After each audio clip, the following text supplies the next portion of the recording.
Shalom. Call Haloyim La Yahweh, Bahashim, Yahweh Shai, Bahashim, Racha Kodash. Brakatah Yahweh, Brakatah Yahweh Shai, Brakatah Racha Kodash, Bahashim, Yahweh Shai, Bahashim, Racha Kodash. Shalom and double honors to the elder apostles of Great Millstone. Shalom to the elder bishops and the elders in the Akim and the Akwath of the hopeful elect. Shalom. Just want to go into a quick video entitled, Just Had the Passover, Modern Egypt, Days or Few. So we know what the Passover is when the Most High delivered the Israelites out of Egypt, right? Out of ancient Egypt, and established the nation of Israel, the 12 tribes of Israel, as a nation in the land of Israel, where we took the promised land and established ourselves as the holy nation above all nations upon the earth through the Most High, cleaning us with His holy scriptures, His covenant, right? And we know that America has symbols, has philosophies and false religions and false gods and false goddesses from Egypt, and which goes all the way back ultimately to Babylon of Nimrod, the time of Nimrod, and which is why it's now, Babylon the Great. And it's also spiritually Egypt and Sodom, spiritually Sodom and Egypt as well, with the homosexuality and the spirit of Egypt here as well, as you see the pyramids on the back of the dollar bill.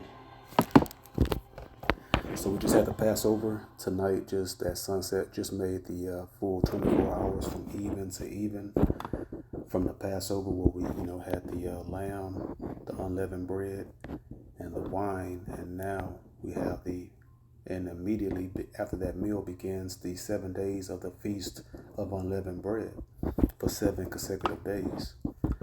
And so, we rehearse the righteous acts. Let's go ahead and get that real quick. In the book of Judges, chapter 5 and verse 11. They that are delivered from the noise of archers, and modern day archers are, the modern day warfare of bombs and rockets and ultimately those thermonuclear missiles. They that are going to be delivered from those thermonuclear missiles before they hit in the so-called, from when we beamed up in those so-called UFOs, the chariots, right? They that are delivered from the noise of archers and the places of drawing water. Drawing water means labor, and we're not to be laboring. We're supposed to be ruling over the heathen, and they're supposed to be our laborers. So, kings and princes and priests are not supposed to be laborers, only ministers and servants of the Lord Yahweh, in the name of Yahweh Shai, right? In the place of drawing waters, this is slavery, that we're delivered out of our captivity here in Babylon the Great, which is spiritual Egypt as well. There shall they rehearse the righteous acts of the Lord Yahweh in the name of Yahweh Shai. And what's the righteous acts? Keeping the commandments to the best of your abilities, repenting, praying for forgiveness. We rehearse it because we can't do it perfectly like we did when we had the temple, because we cannot do the sacrificial law. We can't sacrifice animals. People will try to call the cops on us if we start sacrificing animals, We're in remedial modern end times, where people are the dumbest that they've ever been in the history of mankind. The righteous acts of the Lord Yahweh in the name of Yahweh Shai, even the righteous acts toward the inhabitants of his villages in Israel. Then shall the people of the Lord Yahweh in the name of Yahweh Shai go down to the gates.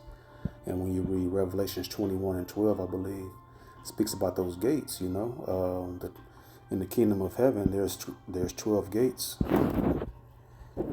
and 12 names on those gates. And that's the 12 tribes of the children of Israel. We'll go ahead and get it. Revelations 21 and 12. This describes how the kingdom of heaven is going to be for eternity under Yahweh and his son, Yahweh Shai, the King of kings and Lord of lords, through the anointing of Yahweh.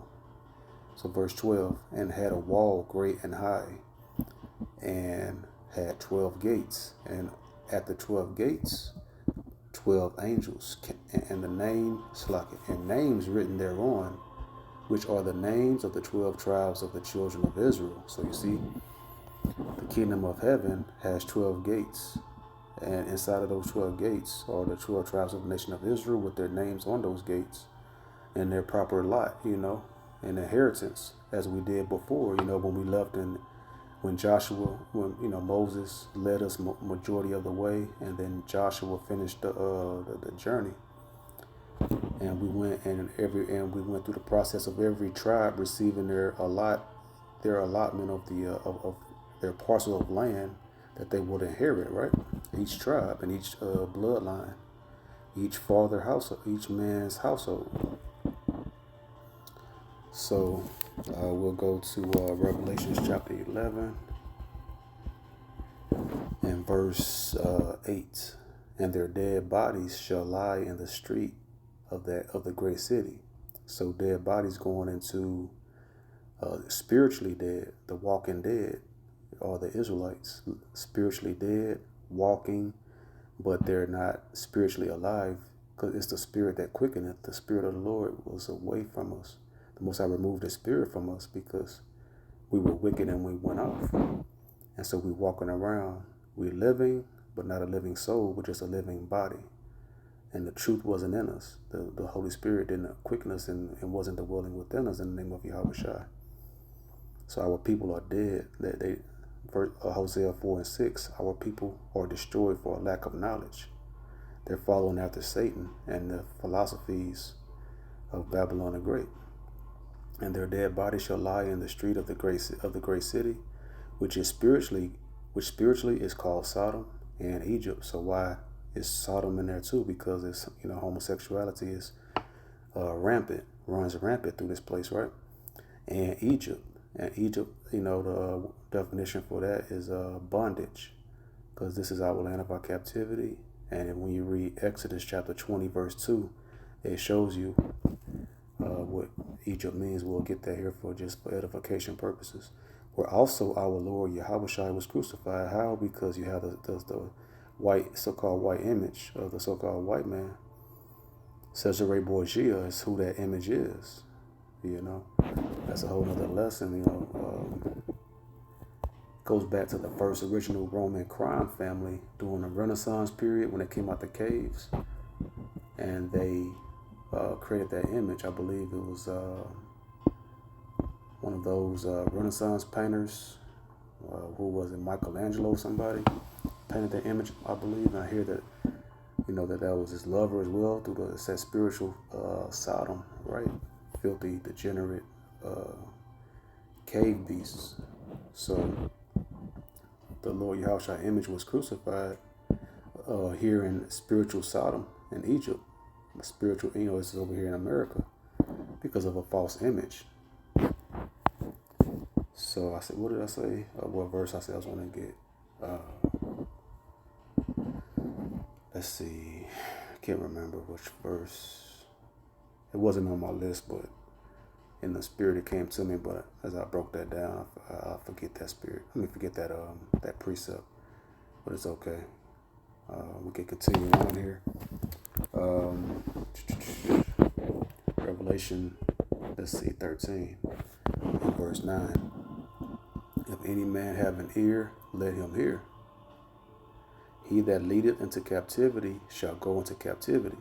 So we all have ears, right? Unless you were born had a defect where you didn't have one, right? So this goes into if you have understanding.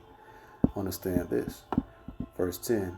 He that leadeth into captivity shall go into captivity. He that killeth with the sword must be killed with the sword. Here is the patience and the faith of the saints. Who led us to captivity? The colonizers of the earth, the so-called white race, the pilgrims, who are the so-called turned to so-called white people. The British and all of them, they are Edomites. So they shall go into captivity. Not, no so-called black person sellout can't try to make their case for them and try to save them out. They can't mediate for them. Our people want to be the mediator for Satan and devils and demons. Our people ain't right. It's written. Either you want to believe the Most High or you want to believe Satan. Let the Most High be true and every man a liar. And not lean into your own dark, wicked mind and want to save criminals. So he that killeth with the sword must be killed with the sword. Not probably will be killed, but he must. He has to be killed with the sword because that's a defiled, wicked, filthy thing to kill someone. just like Cain, and he's the murderer from the beginning. And that's the patience of the faith of the saints. Our patience is us being delivered out of this captivity, and our faith in the Yahweh and Yahweh Shai. That's the faith of the saints, the house. Only 1/3 of our people are going to have the faith. Majority of our people are wicked, and they don't want to listen to the scriptures, the plainness of the scriptures, the simplicity of Yahweh Shai. They want to save and defend our enemy, and that you defending an enemy, that makes you the enemy as well. Just sit back, have faith, and just let the Most High work everything out. But now people want to save our enemy. That's having Stockholm syndrome, where you love your oppressor. Isaiah, no other nation on earth would love an oppressor and try to save their oppressor. Our people have been thoroughly destroyed. That's right. That's Hosea 4:6. It just came to me. It's the spirit by Shemaiah Shai. Hosea 4:6. My people are destroyed for lack of knowledge. Because thou hast rejected knowledge, I will also reject thee. So, the Most High is there for us, and we rejected him. So he said, okay, cool. And he rejected us and allowed us to be destroyed by our enemies that we was seeking after. Chiefly the so-called white race, I will also reject thee, that thou shalt be no priest to me. Seeing thou hast forgotten the law of thy power, I will also forget thy children. So there's a perpetual curse that we had to go under. The curses of Deuteronomy chapter 28. Starting around verse 15 on down to 68. So now we're going to go to Isaiah 14 and verse 1. For the Lord Yahweh, in the name of Yahweh Shai, will have mercy on Jacob and will yet choose Israel. Who needs mercy? The Israelites. And the heathen going to receive mercy through having the righteous rulership of Yahweh through his right arm, Yahweh Shai, and under the Israelites, the chosen nation. That's going to run the earth in righteousness and no longer have the children of Satan run the world in wickedness and set them in their own land. See, we're scattered throughout the four corners right now, and the strangers shall be joined with them, and they shall cleave to the house of Jacob, because that servitude, they're going to be our servants, and it's going to expand on it more here in verse 2. And the people shall take them. That's the elect, that will have those heathen servants and slaves in the kingdom of heaven. And the people shall take them and bring them to their place, their slave quarters. And the house of Israel shall possess them, going to possess the heathen, possess them in the land of the Lord Yahweh, in the name of Yahweh Shai, and that's over in Jerusalem, in the Holy Land, the Promised Land. For servants and handmaids, they're going to serve us. And they shall take them captives, whose captives they were. So the Most High said, he that leadeth into captivity shall go into captivity, right? And this is when they're going to go into captivity in the kingdom of heaven under us, the so-called Black Latinos, Native American Indians, the Israelites, whose captives they were, and they shall rule over their oppressors. We're only oppressed always. Here in Babylon the Great, America. Verse 21, prepare slaughter for his children, for the iniquity of their fathers. They say, well, that was our dad. I had not a damn thing to do with it. They get mad. They want to gaslight you and pull reverse psychology and try to make the victim, the guilty one, and the offender for calling out, just calling out facts of their wickedness. So they say it wasn't me. Well, hey, they inherit their daddy stole something and passed it down to them. So they're in possession of that same stolen possession, the land and the slaves, right? Who are the Israelites.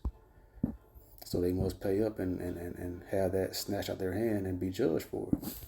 Prepare slaughter for his children, for the iniquity of their fathers, that they do not rise nor possess the land, nor fill the face of the world with cities. That's colonizing.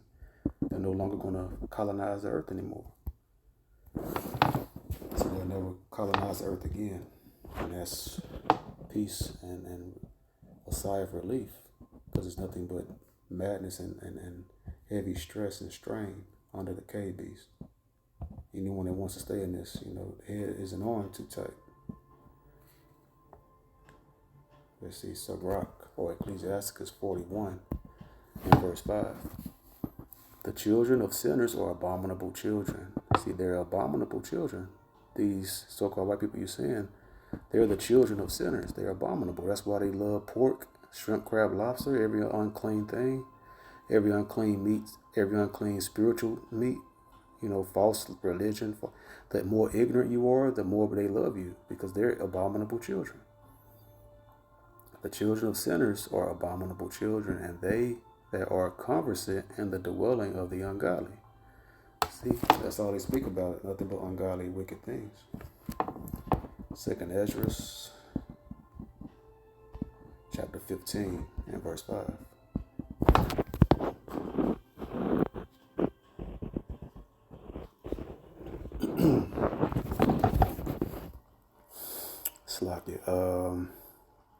So to verse 4. For all the unfaithful shall die in their unfaithfulness. So you don't believe in these words of the Most High, and you don't have faith in these words. All you have to do is read it. I'm only reading these words. I didn't know any of this until I started reading, and the Spirit was working with me. And I have faith and believe. And hopefully I don't die. Just hope I'm a part of the elect. For all the unfaithful shall die in their unfaithfulness. So if you don't believe, if you don't have faith in His word, or the word of the Most High, you're going to die. Verse 5, Behold, said the Lord Yahweh, in the name of Yahweh Shai, I will bring plagues upon the world. The sword, famine, death, and destruction. These are spirits of judgment. The Most High is going to send in the earth, and that's what's happening right now. You can see the fate. Every one of these plagues, you can see the early stages of it. It's going to intensify until Yahweh Shai return. Verse 6, for wickedness. So people say, why is the Lord doing that? Why is He hurting people that He created? Well, you're wicked. The wages of sin is death. Verse 6, for wickedness hath exceedingly polluted the whole earth, and their hurtful works are fulfilled. So now it's, they're ripe for judgment. Now it's time to send the death angels to come and reap these sentences, and fulfill these sentences. That's the rap sheet that they built up. They got to now receive the sentence and judgment for it. And then the elect will be beamed up at the same time simultaneously before all hell, before that thermonuclear fire, that second death. So Second Ezra chapter 15. Did I get verse 11? No. But I will bring them with a mighty hand. That's Yahweh Shai when He returned for that salvation of the elect. And a stretched out arm, because we know the arm, the right arm of Yahweh is Yahweh Shai, His only begotten Son, and smite Egypt with plagues as before. So this shows you this isn't talking about the ancient Egypt. This is talking about the days of Pharaoh and Moses. This is talking about a new Egypt. We read in Revelations going to the end days. There's a new Egypt, a spiritual Egypt, which is America, Babylon the Great, and will destroy all the land thereof. So everything going to be destroyed here, from the east coast to the west coast, to the north to the down to the south. All the Americas will be destroyed with thermonuclear fire. It didn't say a partial of the land, right? It didn't say a portion or a part of the land. It said the whole land, and will destroy all the land. All this 100% of America is going to be destroyed. It's going to be destroyed by the Most High through His only begotten Son, Yahweh Shai, right? So, Wisdom of Solomon, chapter, 17, verse 1. For great are thy judgments and cannot be expressed. We can't explain the level of judgment. It's very peculiar, very, His judgments and how, there's things that you cannot explain when He saves you. There's been moments probably in your life where something happened. It's like, man, that was very, quote unquote, strange. It's like that was an odd occurrence of how something didn't happen to you that should have happened, right? So how much more, when He really reveal it in these end time judgments and end time preservation of those that He will protect during these judgments. You can't express it. It's beyond comprehension. It's beyond words. Therefore, unnurtured souls have erred. Error. It means sinning. Unnurtured, you're not nurtured. And the breasts of the spiritual breast, the spiritual woman, you're being nurtured in the sincere milk. Isaiah 28 and verse 8 through 10. 8 through 11. So like we spiritual babies being nurtured in the Holy Spirit, in the Holy Spirit, but the woman, when you're being taught by the Holy Spirit of the Most High, the teacher, right, in the name of Yahweh Shai, then you receive the spirit of wisdom, and that's going to nurture you and build you up during your journey from you first awakening and learning in sincerity and genuineness. And then the sincere milk, you're being nurtured. Your soul is being nurtured. That's how your soul is nurtured in the truth, keeping the commandments to the best of your ability. So when you're not nurtured, Babylon the Great teaches nothing but saying, they even say the Most High doesn't even exist. So how did we get in how were we formed in our mother's womb? So they're the ones that's sinning. Verse 2. For when unrighteous men thought to oppress the holy nation. So that's we have unrighteous men, the ungodly 2/3 Israelites, the Pharisees and Sadducees spirit, right? And then the heathen, they think to oppress the holy nation. That's the United Nations. Every nation on the earth that's at the United Nations, they all are conspiring together to keep us down, whether you want to believe that or not. Psalms 83 verses 3 through 5 speaks about that confederacy of the United Nations. That was the prophecy right there, headed by Amalek, the little hats that stole the Jews' identity, calling themselves Ish, because they're not the real. They like it because they taking the verbiage of our name and our holy land and the temple. It's an abomination. The children of wicked men, of sinners, are abominable children. Said, for when unrighteous men thought to oppress the holy nation, they being shut up in their houses, the prisoners of darkness, and fettered with the bonds of a long night. So just like when Joshua, he asked the Lord to stop the sun and that the sun don't go down, so that to prolong the day, and it was never a day like that to that day, and never was again. So the Most High can prolong the day, or he can prolong the night. And when he brought these plagues upon Egypt, one of the plagues during the plagues of Egypt, when Moses was there to told Pharaoh to let the children of Israel go, right? So the Most High prolonged that night when the whole place went dark, over Egypt. So with the bonds of a long night, lay there exiled from the eternal providence. So it says, for while they suppose to lie hid in their secret sins, they were scattered under a dark veil of forgetfulness, being horribly astonished and troubled with strange apparitions. So if you know what an apparition is, that's talking about seeing ghosts, seeing, demons, demonic spirits. And they were very ugly and terrible to look upon, and it scared the hell out of them, right?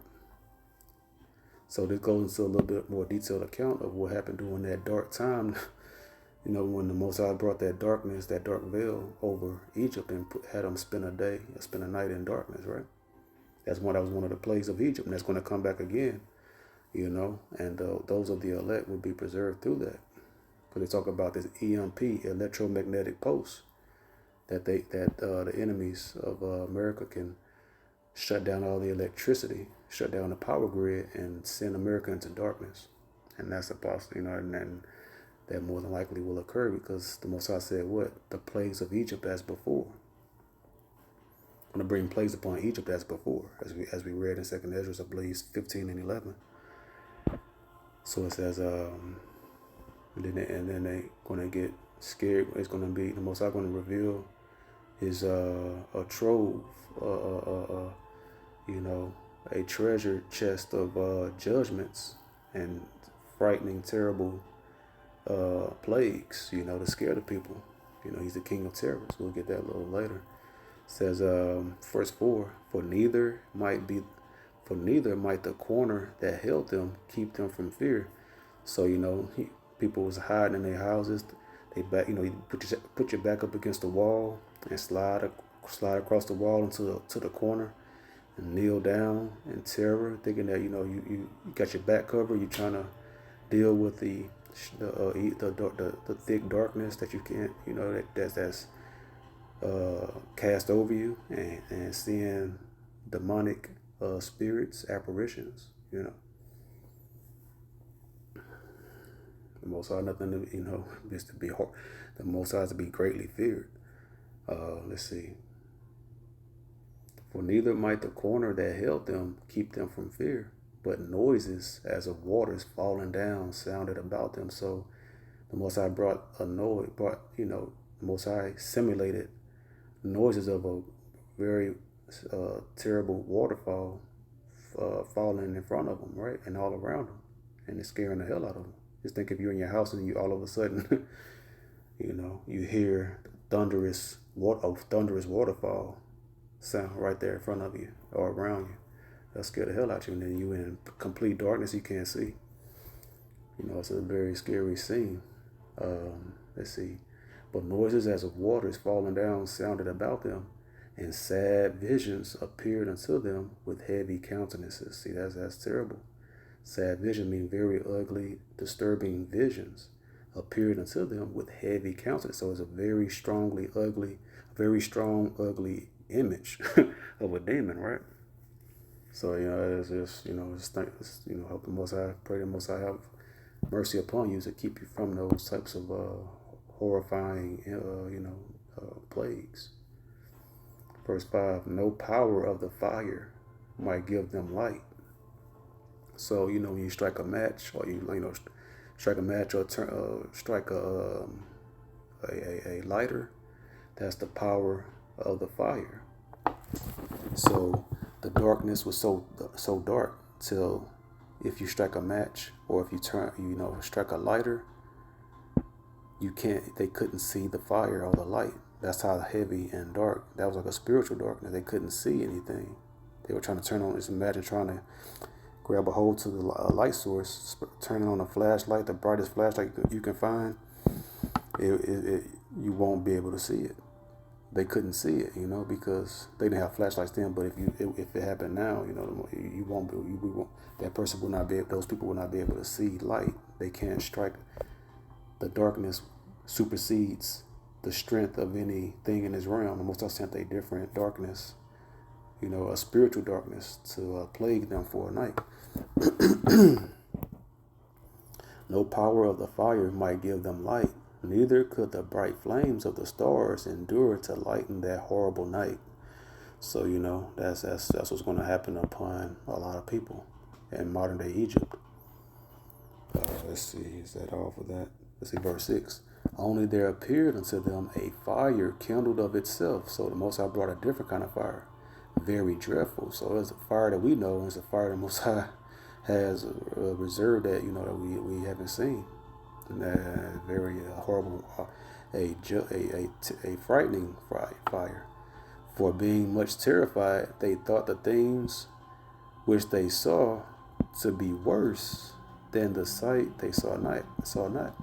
So as terrible as it was not be able to see, the images were they rather not see than to see what they were seeing. Most High's far out in his judgments and his terrible, frightening thing. We'll drop down to verse 14. But they sleeping the same sleep that night, which was indeed intolerable. They couldn't even rest. They was restless and they were just going through it. Terrible pains and anguish of their mind, spirit, and soul, and which came upon them out of the bottoms of inevitable hell. Verse 15, were partly vexed with monstrous apparitions. So not just apparitions, monstrous, seeing ghosts and demonic spirits, and partly fainted, about to die and pass out from seeing these horrible images.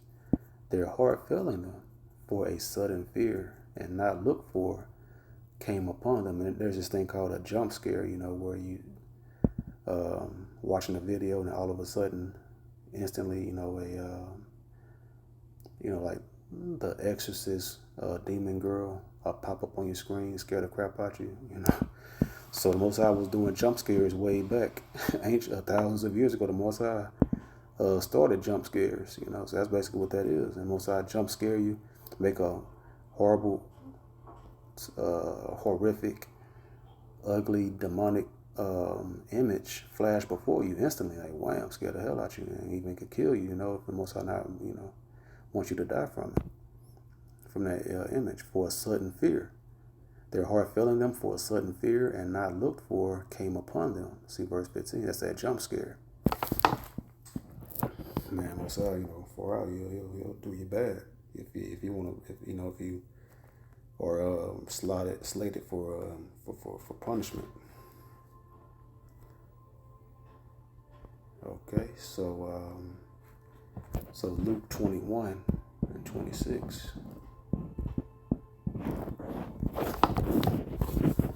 Men's hearts failing them for fear and for looking after those things which are coming on the earth, for the powers of heaven shall be shaken. See, that's the same thing. The Apocrypha is completely linear, completely consistent with the Holy Scriptures, with the Bible. It's the same. It's the same book.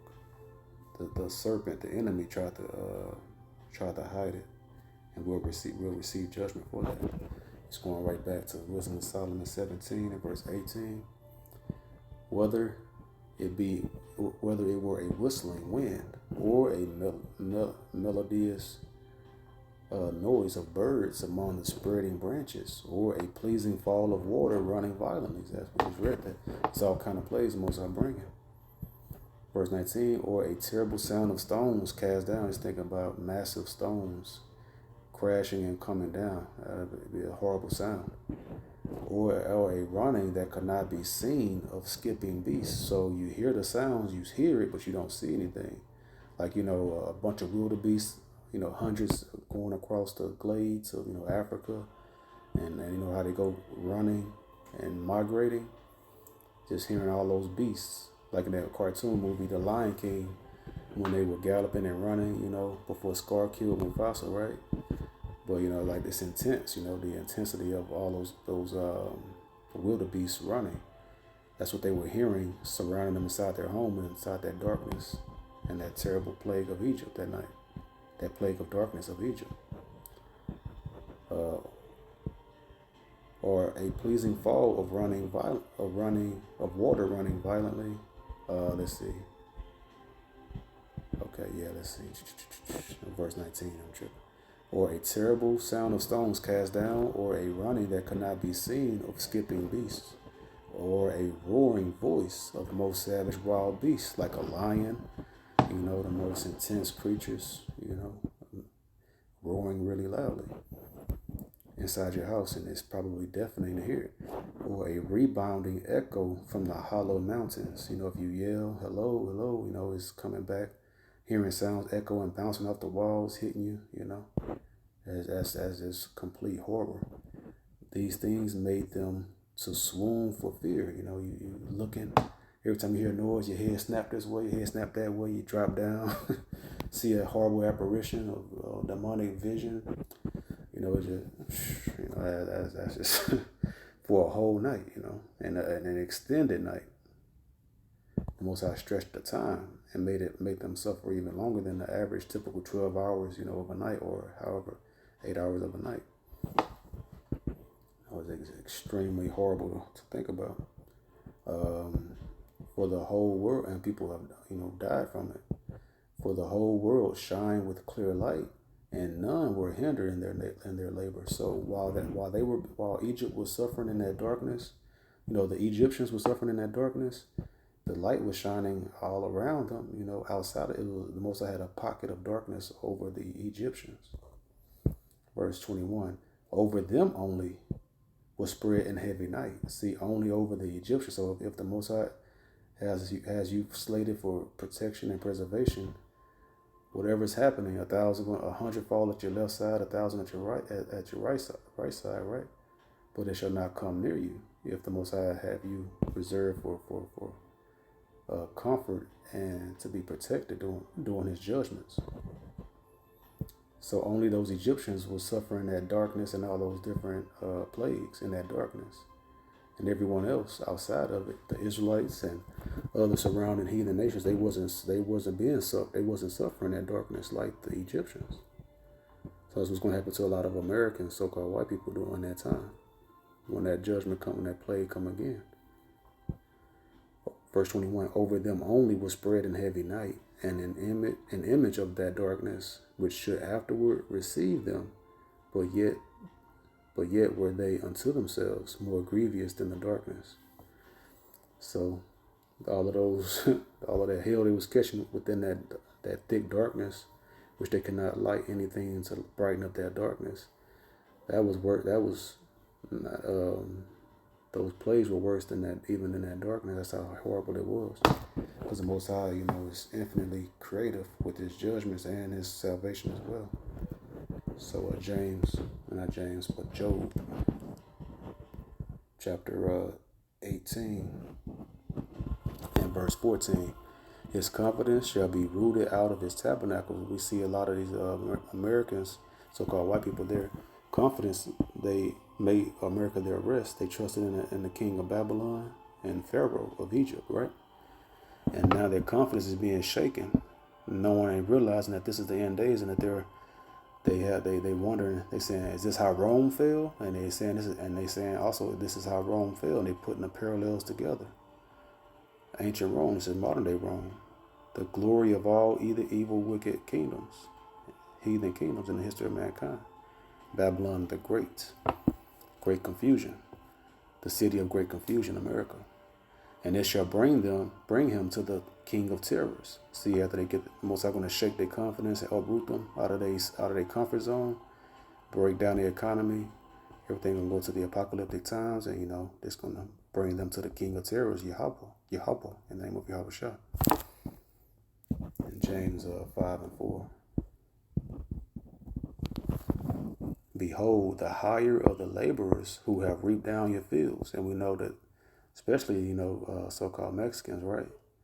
They hire them like crazy. The hotels, their agriculture farms, and that hard, rigorous labor. And it all started with the top tribe, the tribe of Judah, built this whole entire nation first, right? Built the whole infrastructure and foundation, and brought the other tribes to oppress them and build, now until this day. Behold, the hire of the laborers who have reaped down your fields, which is of you kept back by fraud. See, the rich men of the world, so-called white man chiefly, they don't nearly pay our brethren and pay us what we are worth. They keep our money back by fraud. They take our money and they pocket majority of it and give us crumbs and pennies, especially in the prison system. Because the prison system, basically, the Constitution says that slavery was abolished except for imprisonment. So they get just merely pennies, for hard days of labor through the prison system. That's one of those ways that they keep it back by fraud, our wages, which is of you kept back by fraud, crieth. So we cry that our money, we not, we're heavy laden with burdens and labors, and we're not properly compensated, only oppressed and destroyed and robbed and spoiled. And the cries of them which have reaped are entered into the ears of the Lord of Sabaoth, just like the children of Israel in the ancient times of ancient Egypt. And the Messiah heard the children of Israel's cry and came and he sent Moses to deliver us out of Egypt. And this time he's going to send his son Yahushua in the greatest deliverance ever, the second Exodus. And the Lord of Sabaoth, you get that word Sabaoth, the Lord of armies of Israel. So the Most High, He's the Lord of the army of His armies, and those chariots, so-called UFOs, that they wickedly demonize the chariots of the Most High. Trying to say they're aliens, but alien mean foreign. It's spiritual bodies. It's the angels that occupies those spiritual vehicles. Be driving them, right? Lord of the armies of Israel, as those who are under the leadership and protection of Yahweh maintain His cause in war. So we're under the protection of the Most High, and the leadership and protection of Yahweh through His only begotten Son Yahweh Shah when He sends Him back. So this is the Passover just completed over the last 24 hours, and we're rehearsing the righteous acts. This could be the last Passover, or it could be another one or two at the most. Well, we don't know the time, but according to prophecy, we can have a good estimation. So, modern Egypt days are few and numbered, and keep the faith and pray for forgiveness in the name of Yahweh Shai. Have faith in Yahweh and Yahweh Shai and the Holy Spirit. And keep the commandments to the best of your ability. Pray for forgiveness daily, and just hope and be patient and stay humble and meek with all humility and take the low, and reduce that leaven. That's why we have the feast of the 7 days of the Feast of Unleavened Bread, to stay humble, because that's what's going to get the most. The Most High deals with the most humble men. That's why he dealt with Moses and David. The greatest men the greatest men in the spiritual realm, in the spiritual world, in a righteous world, are humble men. Those are the most meek men, or the most elevated by the Most High. But in Satan's kingdom, it's all about pride, the pride of life, envying and boasting in what you have, and making yourself seem like you're special when you're not special, because we're nothing. So, with that being said, hope this video was edifying. The waters of Hakodash, in the name of Yahweh Shai, for another video. Until next video, I say, Shalom.